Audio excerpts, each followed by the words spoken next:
and with great concern for the toxic work environment that we all face. I continue to face these issues even as an elected official, the first ever Black elected Chicana who has held this seat in the city of Minneapolis. If this is happening to me, how can we reasonably think that this is not happening to staff and the residents of our city? How can we reasonably expect that they are being treated fairly and equitably? I believe our workers. I believe our staff that has left the city as a result of these conditions.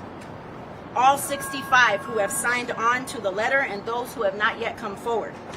They should not face any retaliation or adverse actions for using their voice and speaking up using their constitutional right. A right that I fought for as a U.S. Army veteran. A right that I fought for spending 14 months in Afghanistan. They have every right to stand here and speak their truth and stand in their power and be heard, be seen, and be valued, and have their basic principle foundation of their humanity respected.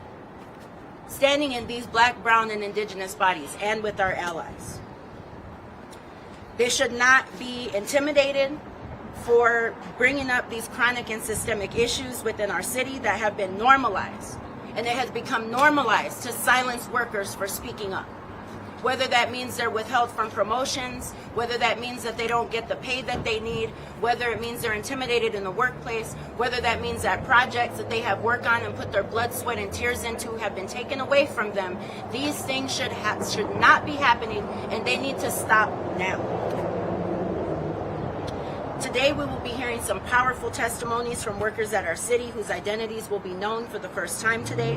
Our public servants do not deserve to continue to come into the halls of power, let me remind you, the people's house, and have to face these conditions. These testimonies represent various departments and diverse identities within the city of Minneapolis. And let me also state that this is not personal against any one person, whether it's Heather Johnston, whether it's the mayor or any other elected official. This is not personal. When the question is asked, why does everything always have to be black?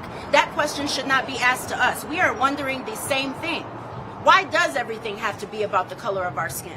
That is not a question to ask of us. That is a question that we all need to dig deep and reflect on inside of ourselves to answer that question. That should not be on us. The status quo must be challenged, it must be confronted, and our very own city needs to be dismantled from this consolidation of power that continues to isolate, intimidate, and target Black, indigenous, brown workers of color and their allies. We will no longer tolerate being dismissed, erased, nor devalued. Any elected official who says these issues happened before Heather Johnston, that is an admission of guilt. That is you admitting that these things have been occurring and that you know that they are occurring. Anybody that comes into any position inherits. They inherit whatever issues or problems came with the role. The question and the concern that we all have is what you then do with it. These issues were brought forward 9 months ago. We are under a racial equity emergency at our city and at our county level. When there is an emergency, you send resources. When there is an emergency, there is an urgent response. We have not seen that. And it reminds me of what happened during the uprising when we didn't even send fire trucks to respond to the urgency and emergencies within our community. So if we are under a racial equity emergency, where is the urgency? Why has it taken 9 months? Why has it come to this? That is the question that we have. I am calling for Heather Johnston to not be named as the permanent city coordinator, not because of what she inherited, but because of the way that she chose to move forward, which was to not move forward. And to bring us to the point today where 65 of our workers have signed on to this letter that enough is enough. We are not going to tolerate it. And by any means necessary is not a threat. It is a commitment. It is a commitment to each other. It is a commitment to the collective good of our city, which is what we're supposed to be governing for. Not a political party, not personal agendas, but for the better good of all people within this city, whether they work here or whether they receive services or should be receiving services from our city. So with that, I'm going to call up various workers that are going to speak today and share their testimonies, starting with Ms. Gina O'Berry, who is from the City Coordinator's Office. Gina?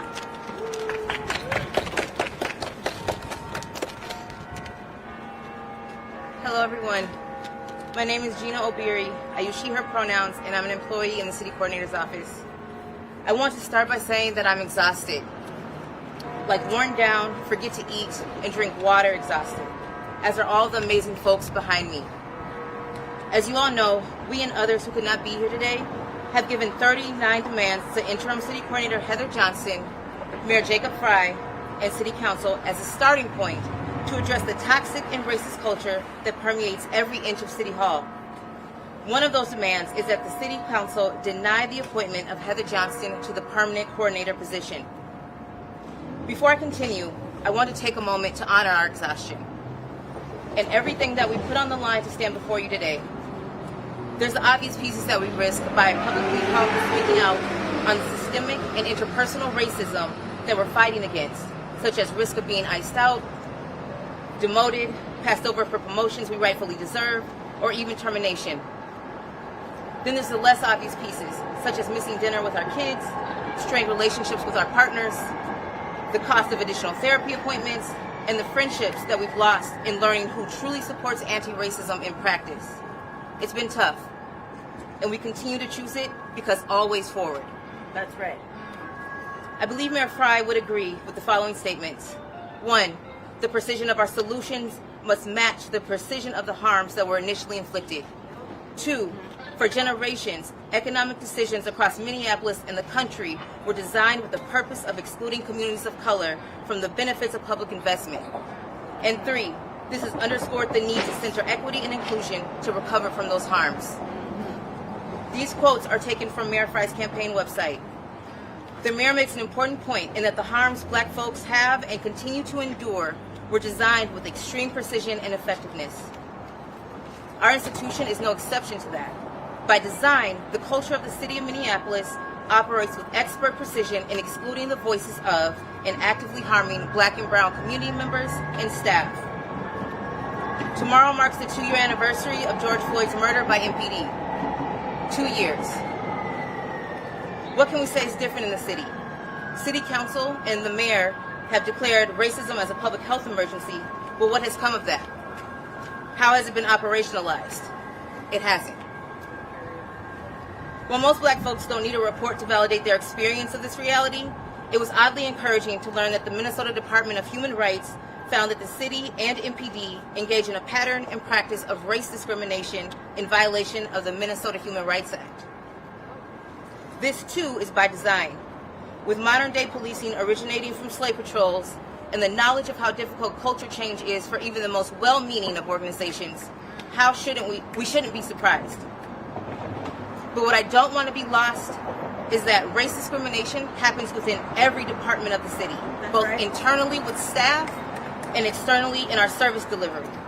This anti-Black racism is the fabric of the city enterprise, so relegating behavior change only to MPD is extremely narrow-sighted and will be ineffective.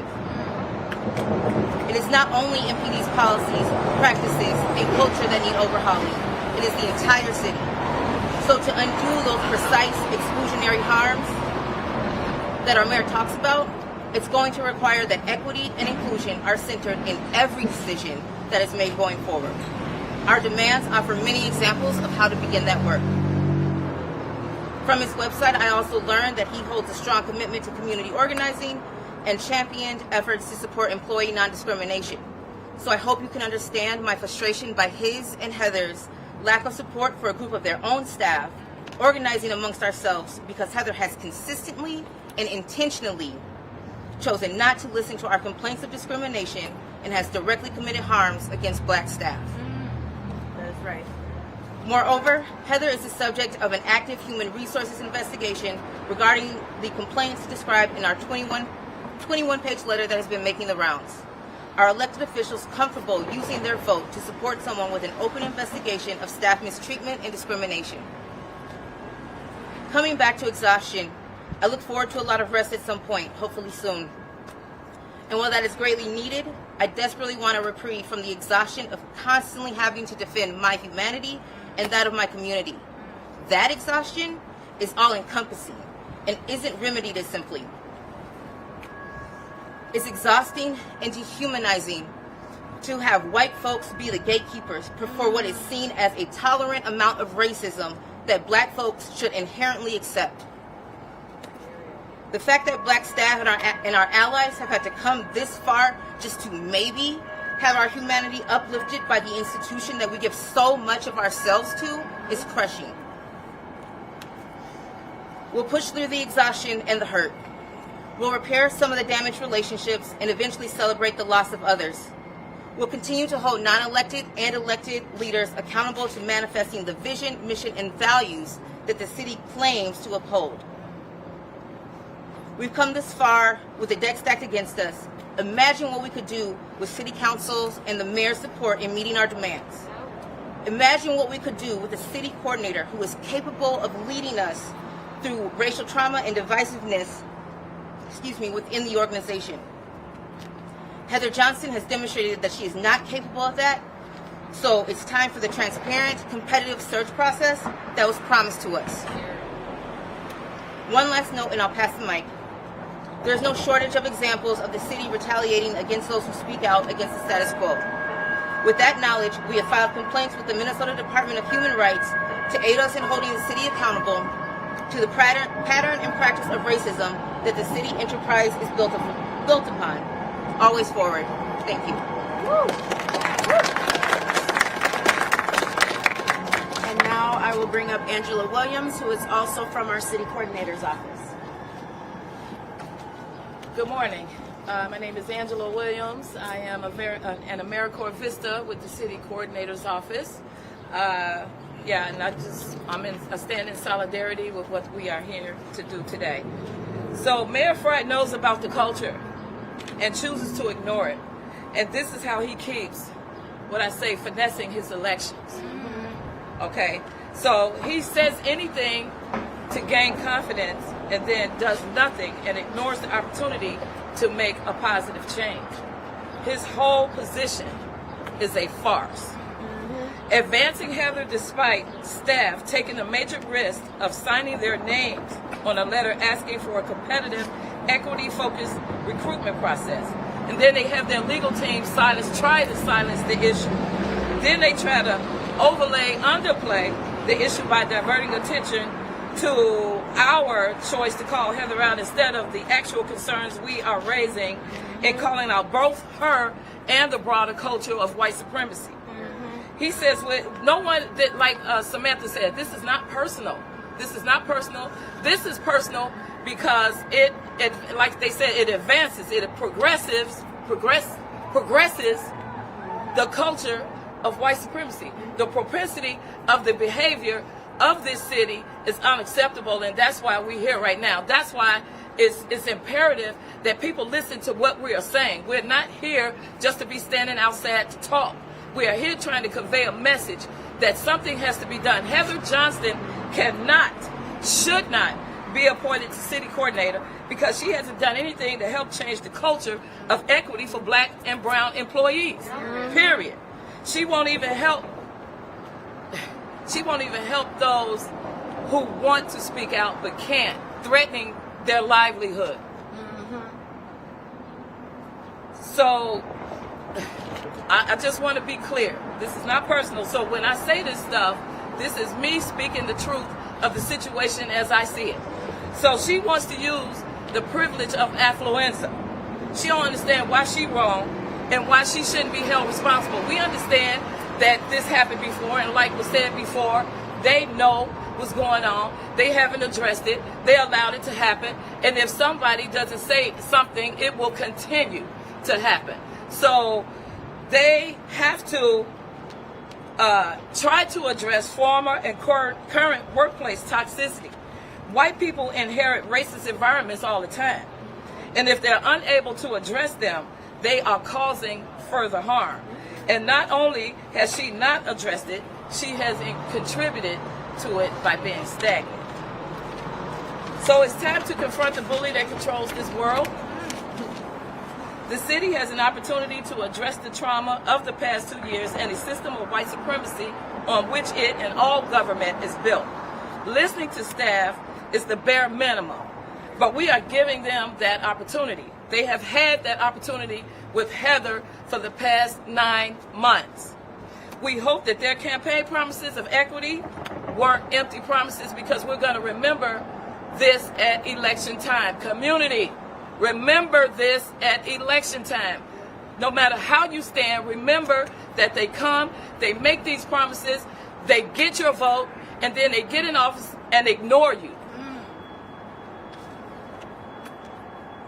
Thank you.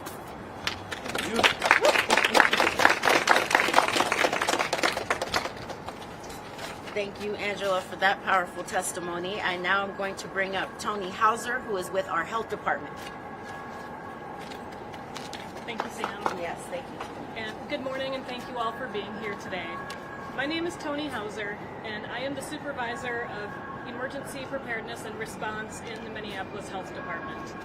I am speaking today as a city employee who works in emergency preparedness, and I'm not representing my department or any other organization.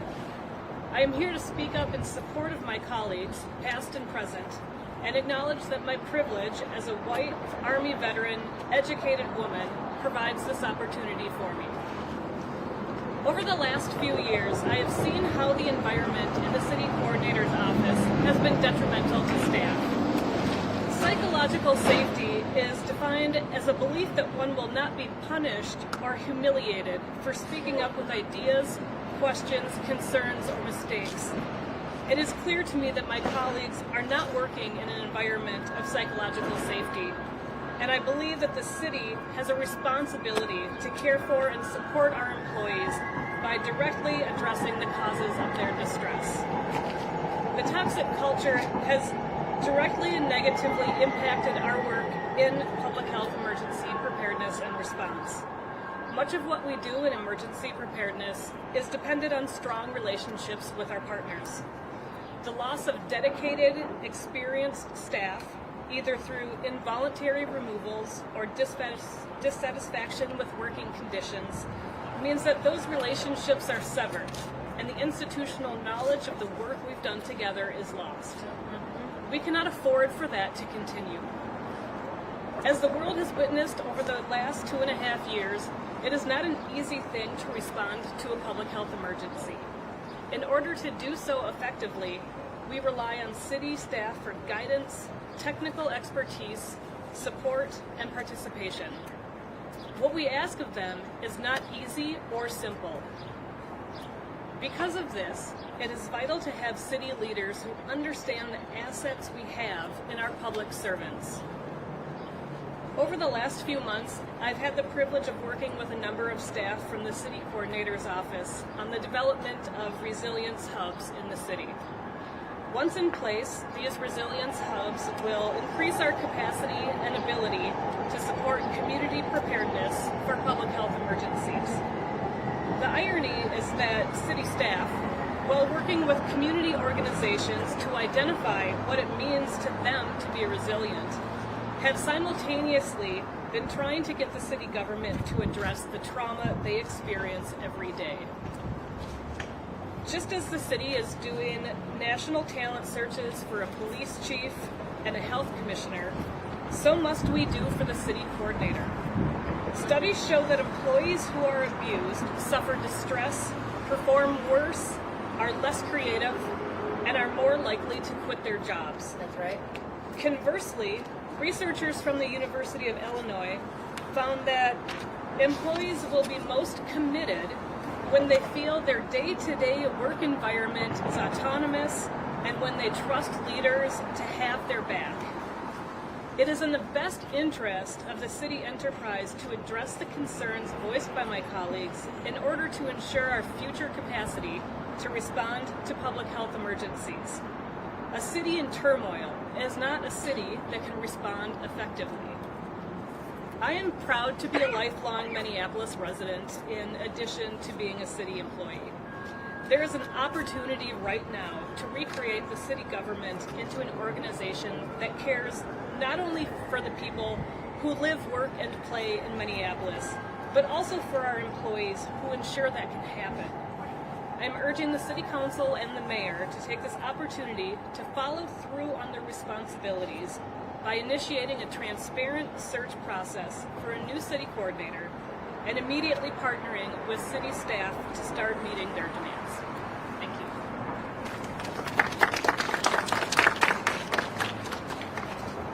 Thank you, Tony. We will now hear from Cassidy Gardenier, who's with our the Department of Civil Rights of the city. Hello, everyone. My name is Cassidy Gardenier, she, her pronouns. I am the current director of the Civil Rights Equity Division, and I stand up here today not only in solidarity with the city coordinator staff who have been so brave to come up, but also in deep gratitude. They've brought attention to a toxic and harmful work environment that is pervasive across the city, particularly for those Black and brown staff who are working to address racism and anti-Blackness for those the city serves and for those within its own walls. As an employee at the city, to speak out against racism and in the ways in which racism is perpetuated through leadership decision-making is to directly risk one's own well-being. To wake up and come to work each day unsure of what is really happening or if it's all in your head. As the director of the Civil Rights Equity Division and as one of the few white leaders deeply engaged in the city's anti-racism work for the last decade, I can assure you that the claims that being made by staff are real. And it's disappointing and disheartening that I, as a white woman, have to stand here and say that.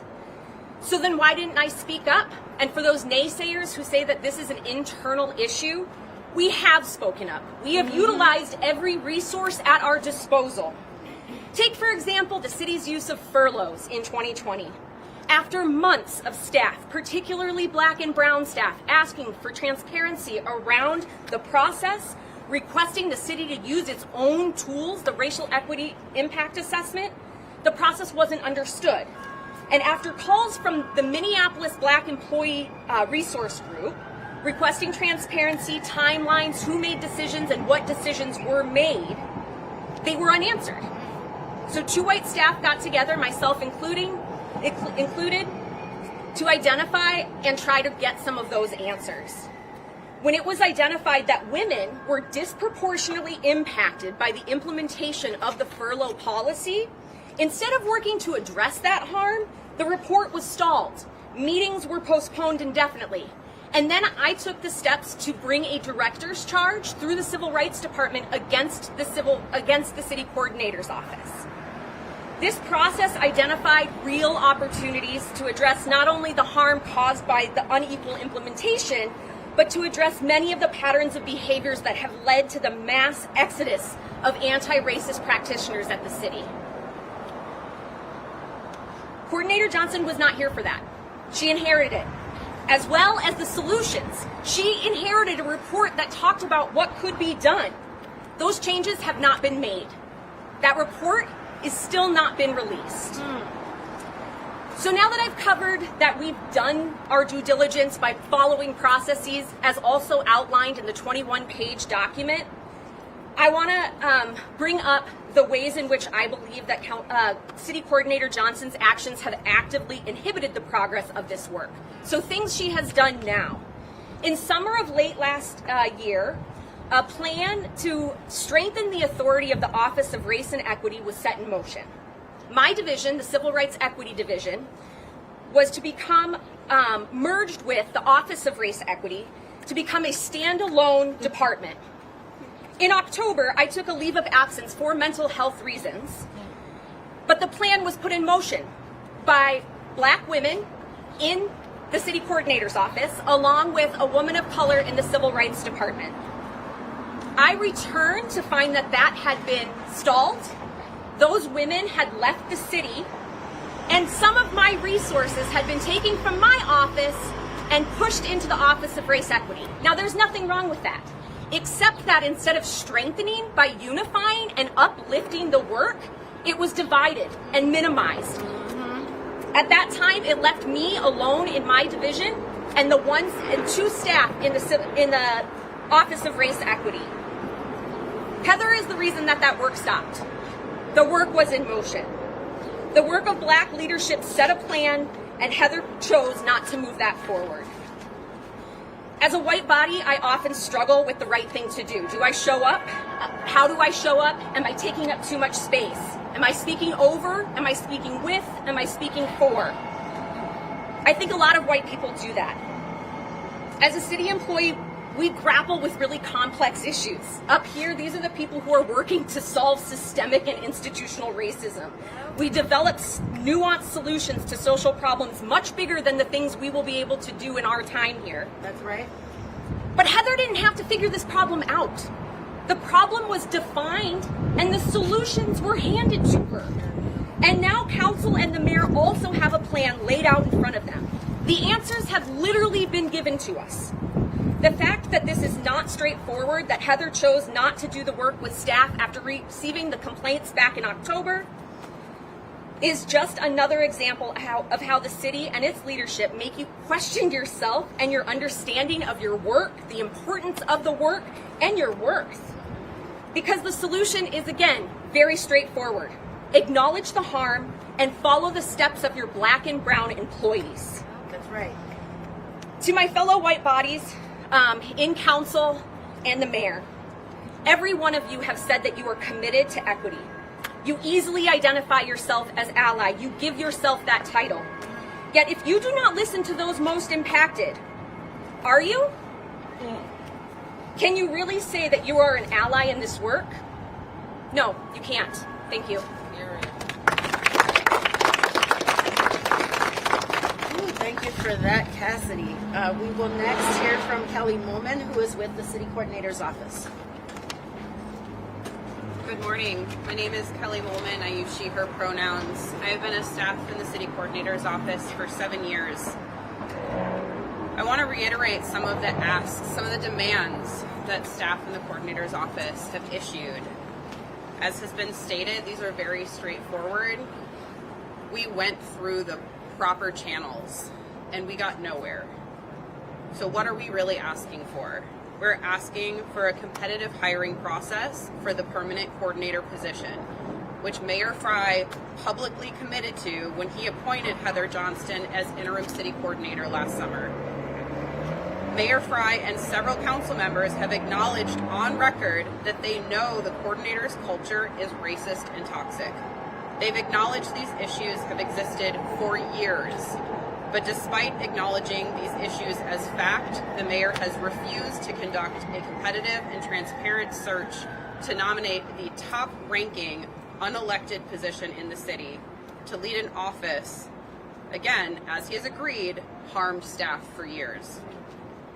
We are asking for leadership to take concerns of black employees seriously and do something to address the racist culture that we have documented, that the Minnesota Department of Human Rights report affirmed. We have nearly 40 demands on how to get started. As Cassidy said, we've delivered the solutions. Now we need a leader who is willing to actively see them through. City council members who vote yes to confirm Heather in the face of an active HR investigation and without a competitive search process are voting for the status quo. Their vote would co-sign the harms perpetuated by the city coordinator that many of them have acknowledged as real. Their vote would affirm the mayor's lack of due diligence in nominating the most powerful unelected position in the city. Quite simply, it would be a vote to deny the humanity and dignity of staff who tirelessly serve this city and its residents every day. I want to take a moment to acknowledge the power of the city coordinator position. This role oversees a lot of internal service provision, HR, IT, communications, and staff that, as has previously been stated, are working to actively address racism and systemic issues in our city. City Coordinator Johnston, or Interim Coordinator Johnston, was delivered these issues, was delivered these solutions. She took this job voluntarily. It is her responsibility to address this. If you're not actively trying to change the system of white supremacy, you are part of the problem. We are staff standing here that are committed to working with the community and healing. We are committed to working with our fellow colleagues, with city leadership. We're not asking for anyone to do this for us. We want them to do it with us. We take a lot of heat from community every day, and we take more from our work internal to the city. We also take offense that some of the rhetoric around this has been boiled down to our concerns about COVID protocol or working from home. That is not true. We show up to work every day, regardless of where that physical location is, and we would be more than happy to come into a city office building if that office is safe, psychologically and physically safe for Black employees. So we are here because we care fiercely. I am here because it hurts me when I see the harm done to Black colleagues, and I can't do my job and say nothing. As we've said, going through the proper channels has gotten us nowhere. Tomorrow it will have been 2 years since the murder of George Floyd. What has happened? And we know we are not the only ones who care.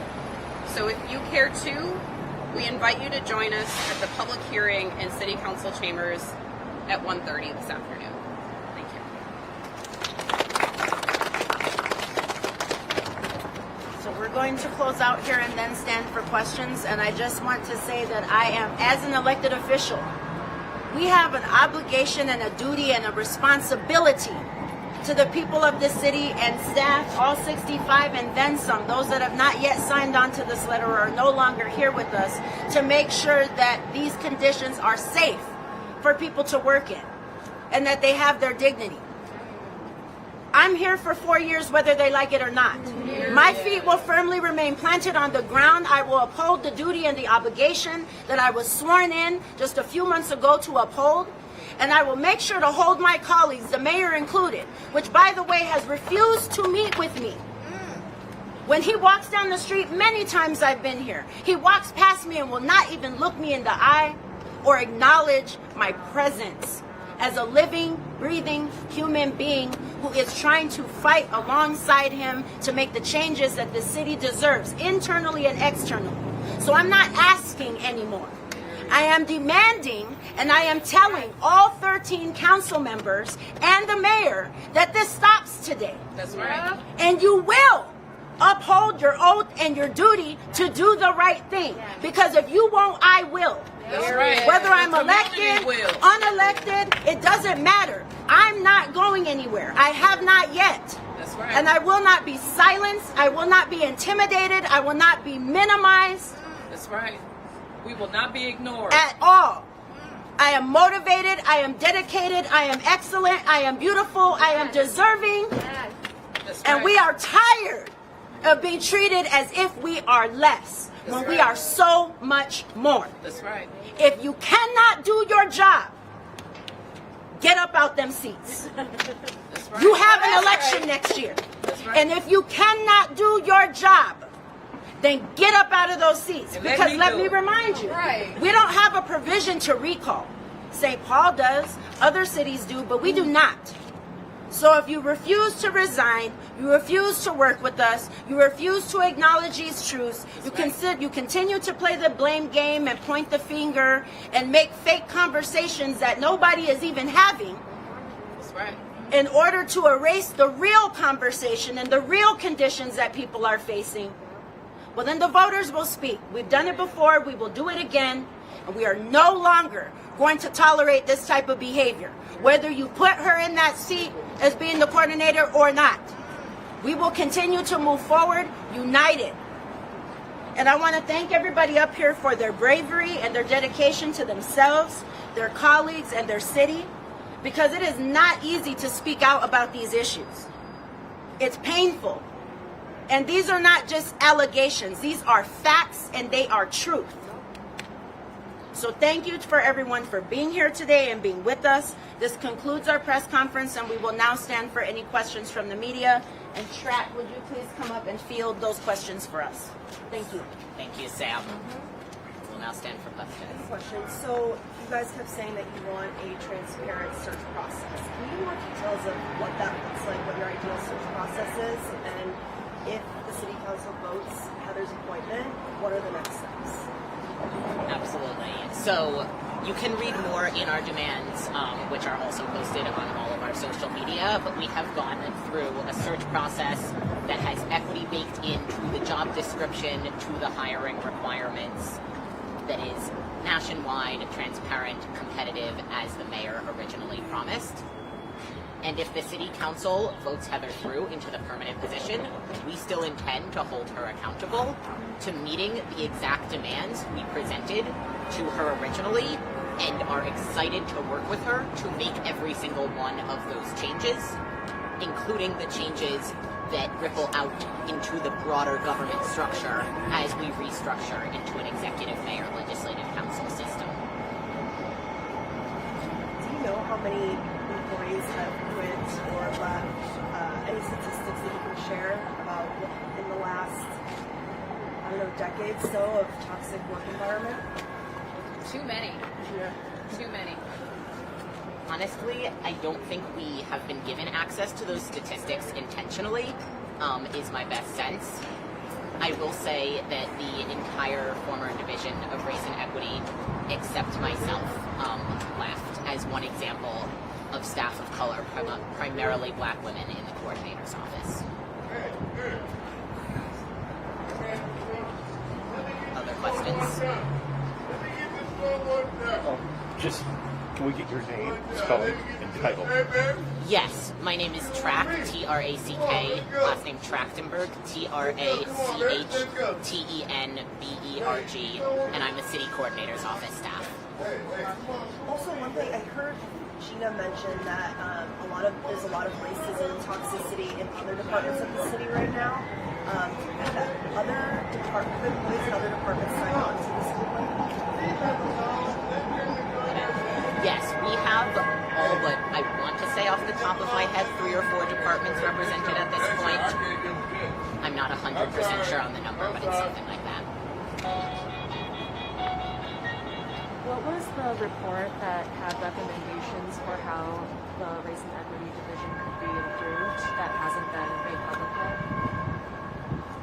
I think Cassidy was also speaking to the furlough after action report. Do you want to speak to a couple of the different things that haven't been made public?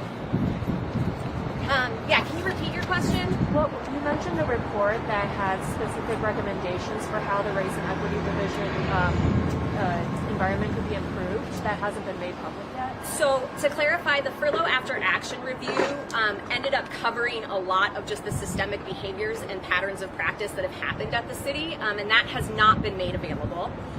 It was never intended to be a public report. It was just an internal review of a process.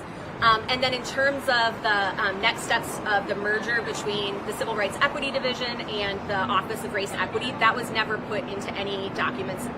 It was just the merger was working internally, including ordinance language updates.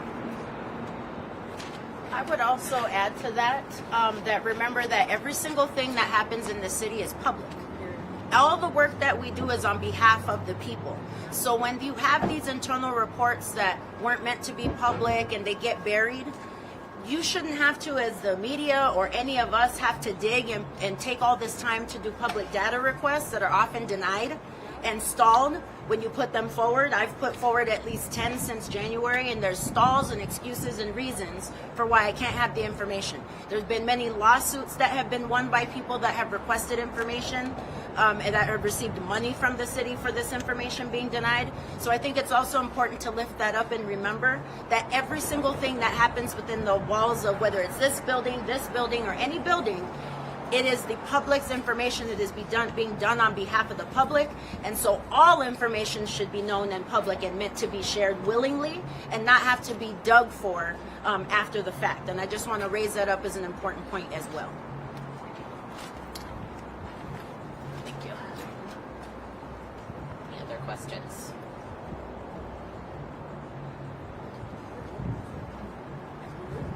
Thank you. Thank you.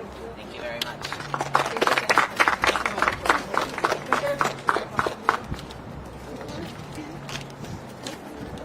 Somebody else swap with me. I'll go on this side.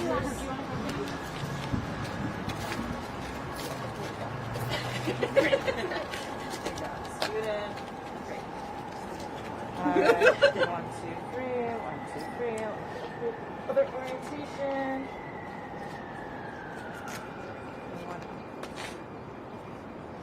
Alright, well done. I know, right? Anything else? Very powerful. I know. Yes. Great job, everyone. Okay. Yeah. Okay. I'm not very. Oh, hi. Good to meet you.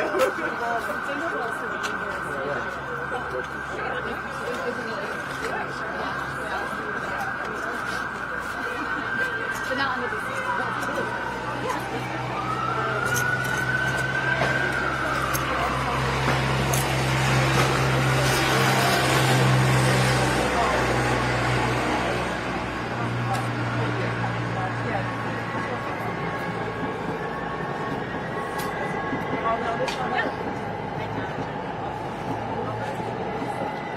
Somebody's phone? Oh, that's me. Oh, okay. Thank you.